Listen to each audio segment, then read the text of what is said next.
পত্নী যেমন পতি তার নাথ, অর্থাৎ তাকে সর্বতভাবে পরিচালনা করে। তা ভগবান যদি তিনি অনাথের নাথ হন, এই প্রসঙ্গেই তিনি নিজে জগন্নাথ নাম ধরেছেন। এ নাম অন্য কারো দেওয়া নয়। গর্গমুনি তো কৃষ্ণের নাম রেখেছিল যে এর নাম কৃষ্ণ হবে, নাকি? ধ্যান করে যখন জানতে পেরেছে তখন বলেছে এর নাম কৃষ্ণ হবে। আর জগন্নাথ বলছে আমি নিজে নাম ধারণ করেছি জগন্নাথ। কেন জানো? কারণ জগতে কাউকে অনাথ রাখবো না। জগতে যারা জনমের মতো কাউকে হারিয়েও ফেলেছে, যারা চিরতরে সমস্ত কিছু হারিয়েও গেছে, সে যেন কোনোদিন অনাথ ভাবে না। কারণ জগন্নাথ চরণে যারা আত্মসমর্পিত চিত্ত হয়েছে, সে জগতে কোনোদিন অনাথ থাকতে পারে না। যে জগন্নাথ চরণে প্রতিনিয়ত তুলসী দান করে, সে কোনোদিন অনাথ হয় না। জগন্নাথের চরণে যার পূর্ণ বিশ্বাস আছে, সে কোনোদিন অনাথ থাকতে পারে না। ভগবান বলছে কারণেই তো আমি জগন্নাথ। কারণ জগতে এমন কোন ভক্তজন আছে যারা তার নাথকে চিরতরে হারিয়ে ফেলেছে, কিন্তু ওই হারানোর হৃদয়টাকে যদি বিন্দু মাত্র পূর্ণতা দিতে পারি, এ কারণেই আমি রাজরাজেশ্বর রূপে শ্রীধাম পুরীতে অবস্থান করি। আমি জগতের নাথ, সকলেই আমার দাস মাত্র।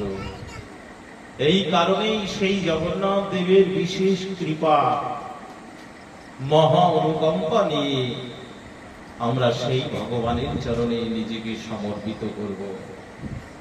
প্রথমেই আমাদের বাসুদেব ঘোষ একটা পয়ার লিখেছেন, মহাপ্রভুর প্রিয় পার্শ্বদ।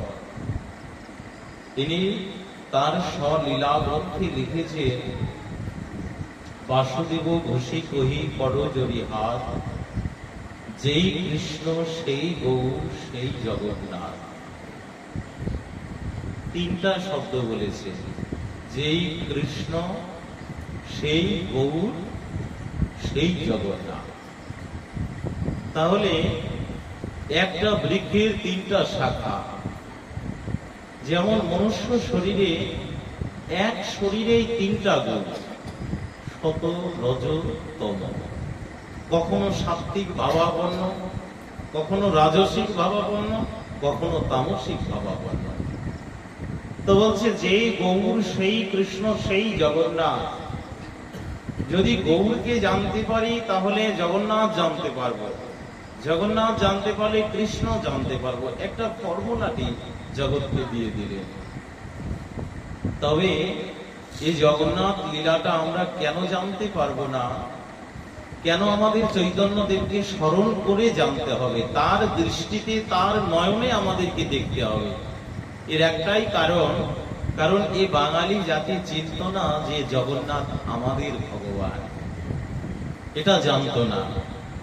অনেকে এটা ট্রাইবেল জাতির একটা ঠাকুর রূপে আখ্যায়িত করেছে, অর্থাৎ শবর জাতি যারা যারা ব্যাগ, যারা পশু পাখি শিকার করে জীবিকা নির্বাহ করে, এদের একটা উপাসনার দেবতা রূপে তৎকালীন প্রাচীন কালে এই জগন্নাথ দেবকে জানত।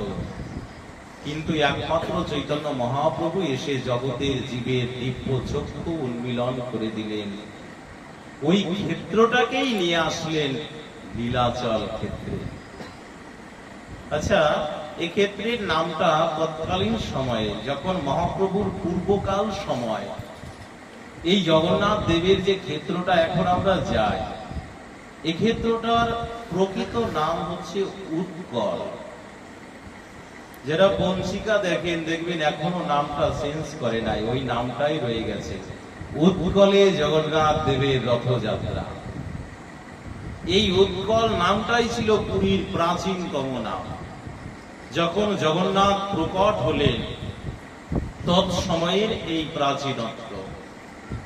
এর পরবর্তীতে এটা দেখতে দেখতে শ্রীক্ষেত্রে পরিণত হয়।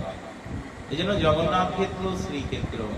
শ্রী সুন্দর, শ্রী ঐশ্বর্যবান, শ্রী বীর্যবান, শ্রী বৈরাগ্যময়, সমস্ত গুণ এখানে বর্তমান বিধায় এটা শ্রীক্ষেত্র।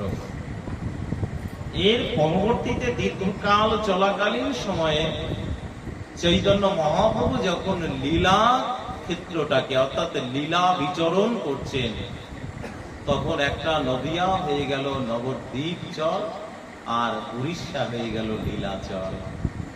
এখানেও দুটো জায়গা আছে, দুটো ক্ষেত্র আছে। ওই জগন্নাথ ক্ষেত্রটাকে আবার দুটো ভাগ করেছে।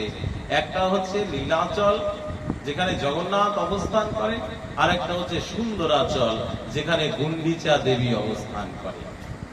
অর্থাৎ একে যদি গভীর ভাবে জানি, একটা হচ্ছে বৃন্দাবন, আর একটা হচ্ছে মথুরা বা দ্বারকার সেই রাজ ঐশ্বর্যময় জায়গা। ভগবান কি করেন তখন ব্রজগোপীর সাথে দর্শনের জন্য আমরা স্বাভাবিকত দেখি জগন্নাথদেব রথাচলে বসেন, কিন্তু একটাই উদ্দেশ্য, তিনি তো রথ চান না, উনি ব্রজ বৃন্দাবনে রথ চালায়নি। কি বলবো আশ্চর্য কথা, ভগবান বৃন্দাবনে যতদিন অবস্থান করেছে একজোড়া চটিও তিনি পরিধান করেনি।